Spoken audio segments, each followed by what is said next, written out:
I was going to finish the other. When we did the pre-bid, we had, what, 5 or 6 firms there who were interested. They took the RFP, everybody answered questions. When the actual time for submittal came, the 2 responded. We did some intel because we were curious, because a couple of them were larger, more firms who we thought were going to respond. And the answer was, for every business now it's difficult to borrow. But the reality was, one of the firms was laying off staff. The market was down. We understand that. We've heard that from John. And the other one simply absolutely could not get any money to borrow to invest capital in this. It's a difficult time to do this. It's a difficult time in the industry. There's no money the industry itself is dying. It's not. I know everybody thinks maybe it'll turn around. I don't think it's going to turn around. I mean, you've got 5 to 7 years of trend here, which has nothing to do with the recession. It's just the nature of where the industry is going. And just to finish the rest of the capital, the story of the guys who didn't respond, because it's very difficult in the market and for anybody to borrow anything anymore to get the money. They could not invest the capital based on the condition of the course today and the requirements in the RFP, right?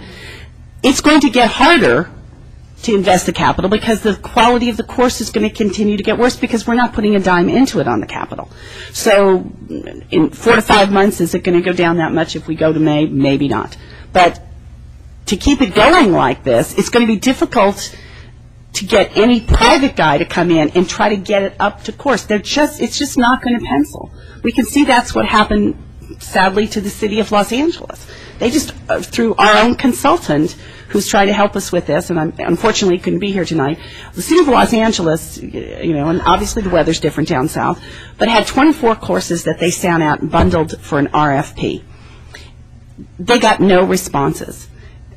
Because nobody could because the city had let them run down so badly. They never put it, so then they decided too late in the game, to use my expression, to go to privatization. We've got to realize there's a point in government service, whether we like it or not, no matter what program we run, whether it's golf or building inspection, whatever you choose to privatize, there is a point in the game where it's too late to privatize because the private guys can't come in and borrow that capital or to make the transition. So at some point in time, we are getting very close to having to make a business decision here.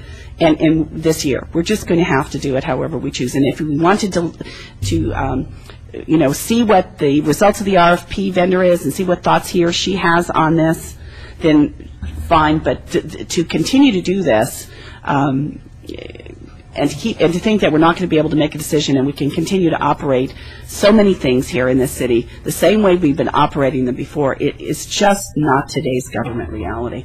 And I know that's a message that is hard for everybody to hear, not just the golf guys, but the public safety guys. Everything we're doing in government, every department has been affected by these cuts, is having a hard time adjusting the fact government is not the same. We have got to accept it and understand it. And the general fund cannot subsidize non-general fund services.